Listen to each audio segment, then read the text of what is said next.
ద్రేభ్యో భద్రాం శ్రియమనిశమాహ్నాయ దదతౌ. ఈ లోకంలో ఉన్న వాళ్ళకి ఆ బెంగ లేదు. అమ్మా అనొక్కసారి పిలిచి నమస్కారం చేస్తే చాలు, వెంటనే నేనున్నాను రా బిడ్డా అని అమ్మవారు కాపాడుతుంది. మీకు నేను ఒక మాట చెప్తే మీరు ఆశ్చర్యపోతారు. ఈ శ్లోకం ఎంత శక్తివంతమో తెలుసా? మీరు తప్పించుకోలేనంత పెద్ద ఉపద్రవం వెంట తరిమేస్తుంటే వెనకాతల ఏం చెయ్యాలో తెలియనప్పుడు ఈ శ్లోకం జరిగితే చాలు, రక్షిస్తుంది అమ్మవారు. అంత శక్తివంతం. చండీపరదేవత అనుగ్రహం అంటే అలా ఉంటుంది. అందుకే చండీ చరణవు అని చండీపరదేవతని స్తోత్రం చేశారు శంకరాచార్యులు వారి ఈ శ్లోకంలో. అటువంటి అమ్మవారి పాదాలు పట్టుకుంటే సంస్కారవంతం చేస్తుంది మనస్సు.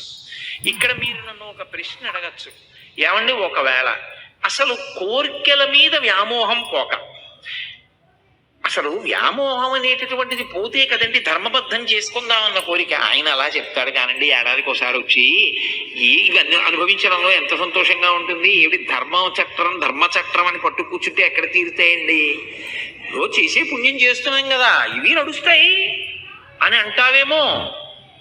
అందుకే అలా నన్ను నేను నిగ్రహించుకోలేకపోతే, ఒకవేళ ధార్మికమైన జీవనం నేను చెయ్యలేకపోతే ఎవరితో చెప్పుకోవాలో తెలుసా విషయం?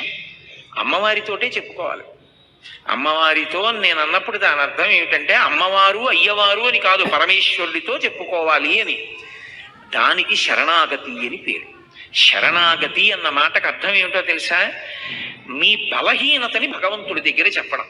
అందుకే మీరు ఎప్పుడైనా శరణాగతి చదవండి. రుక్మిణీదేవి శరణాగతి తన బలహీనత చెప్తుంది. గజేంద్ర మోక్షణం శరణాగతి తన బలహీనత చెప్తాడు. ఈశ్వర, మీరు నాకు మనస్సు ఇచ్చారు, ఇంద్రియాలు ఇచ్చారు, బలం ఇచ్చారు, బుద్ధినిచ్చారు, శాస్త్రం ఇచ్చారు, గురువునిచ్చారు, ధర్మచక్రం దాటి పనులు చెయ్యొద్దన్నారు. కానీ నా మనసు వెంపర్లాడిపోతోంది అక్కర్లేని కోరికలు తీర్చుకోమని. ఈశ్వర, నన్ను నేను నిగ్రహించుకోలేకపోతున్నాను, నా మనసును నేను వశం చేసుకోలేకపోతున్నాను, నేను దానికి లొంగిపోతున్నాను, తప్పులు చేస్తున్నాను, మీరే నన్ను ధర్మంలో నిలబడేటట్టు చెయ్యండి, ఇక నన్ను నేను నిగ్రహించుకోలేకపోతున్నాను అని ఉన్న మాట ఉన్నట్టు ఈశ్వరుడి దగ్గర చెప్పాలి. అంతేకాని ఆయన దగ్గరికి వెళ్ళి మహానటుడిలా పరమ ఉత్తముళ్ళ నిలబడకూడదు. తప్పు చేస్తే ఈశ్వరా నిన్న తప్పు జరిగింది, ఈ తప్పు చేశాను, వేరొకసారి నా జీవితంలో ఇటువంటి తప్పు జరగకుండా, నేను ఉద్రేకం పొందకుండా నన్ను కాపాడండి అని నువ్వు చెప్పుకోవాలి. దానికి శరణాగతి అని పేరు. దుర్జటి కాళహస్తీశ్వర శతకంలో శరణాగతి చేశాడు. రోషీరోయదు కామినీ జనుల తారుణ్యోరు సౌఖ్యంబులన్ బాసీబాయదు పుత్రమిత్రధన సంపద్భ్రాంతి వంచాలతల్ కోశీకోయదు నామనంబకట నీకున్ ప్రీతిగా సత్క్రియల్ చేసీ చేయదు దీని తుళ్ళన చవే శ్రీకాళహస్తీశ్వర అని అడిగాడు. ఏమి సుఖం లేదు అనిపిస్తుంది, మళ్ళీ అదే సుఖం అడుగుతుంది. ఏం పిల్లలు లేదు అనిపిస్తుంది, మళ్ళీ పిల్లల వెంట పడుతుంది. ఏం డబ్బు లేదు అంటుంది, మళ్ళీ డబ్బు కోసం వెంపర్లాడుతుంది. ఇలా వదిలిపెట్టినట్టుంటుంది, మళ్ళీ ఇలా పట్టుకుంటూ ఉంటుంది. దీన్ని నేను ఆపలేకపోతున్నాను శంకర, మీరు దీన్ని నిగ్రహించండి అన్నాడు. అంటే శరణాగతి అన్న మాటకు అర్థం ఏంటంటే మీ బలహీనత మీరు పరమేశ్వరుడికి చెప్పడం. దానికి శరణాగతి అంటారు. అప్పుడు అది రెండో మార్గం. మనమే ధార్మికంగా బతకకపోతే అది భగవంతుడికి చెప్పాలి, అమ్మవారితో చెప్పాలి. వెళ్ళి అమ్మా ఇలా అవుతోంది, నన్ను నేను నిగ్రహించుకోలేకపోతున్నాను, తప్పు చేస్తున్నాను, అమ్మా నువ్వు నాకు ధర్మమునందు అనురక్తి అని ఆవిడ దగ్గర ఒప్పుకొని బలహీనత చెప్తే ఆవిడ అనుగ్రహిస్తుంది. మీరు మళ్ళీ నన్ను ప్రశ్నిస్తారు నాకు తెలుసు. అసలు కామం ఆవిడ ఇవ్వకపోతే దరిద్రం వదిలిపోయిందిగా. అసలు కామం పెట్టడం ఎందుకు? ఆవిడే పెట్టబట్టి కదా ఈ అల్లరంతా వచ్చింది. పెట్టకుండా ఉంటే గొడవ వదిలిపోనుగా. ఆవిడెందుకు పెట్టిందంటే ఒక ఉత్తమమైనటువంటి ప్రయోజనం కోసం ఆవిడ కామాన్ని ఇచ్చింది.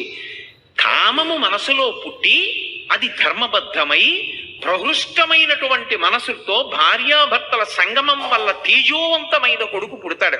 వాళ్ళిద్దరి యందు అనురక్తి లేదనుకోండి, అనురక్తి లేకపోతే తేజో విహీనమైన సంతానం కలుగుతుంది, అనురక్తి చేత తేజోవంతమైన సంతానం కలుగుతుంది. బాలకాండ స్కందోత్పత్తిలో అదే చెప్తారు.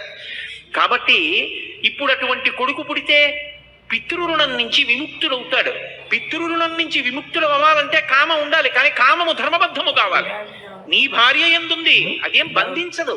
అదేం పట్టుకోదు. అదే సీతమ్మ అంటుంది, నివర్తయ మనోమత్త స్వజనే క్రియతాం మనః. నీ వారి యందు నీ మనస్సుంచుకో, ధర్మమైపోయింది. నీ వారి యందు మనసుంచుకోకపోతే ప్రమాదానికి కారణమైపోతుంది. కాబట్టి ఇప్పుడు ఆవిడెందుకు ఇచ్చింది? పితృరుణం నుంచి విముక్తుడివికా అని ఇచ్చింది. కానీ అది మన బలహీనతగా మారిపోతే అదే అమ్మవారితో చెప్పాలి. అందుకే శరణాగతి ఎంత గొప్పదో తెలుసా అండి?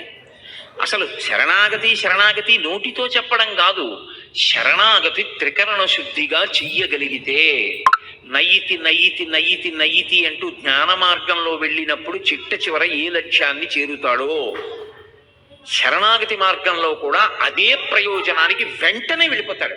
సత్య ఫలితం ఉత్తర క్షణం వెళ్ళిపోతాడంతే. అంత గొప్పది శరణాగతి.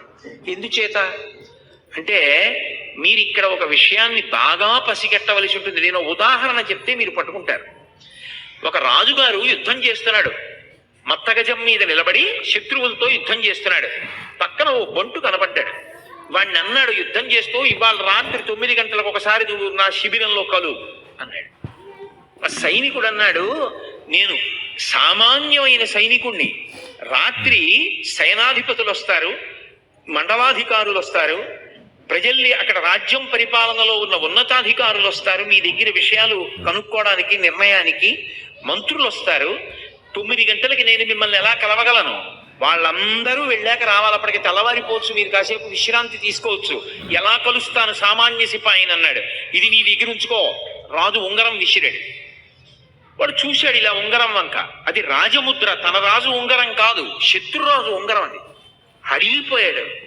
అయ్య బాబో, ఇదేవిడు శత్రురాజు ఉంగరం ఇచ్చారు నాకు.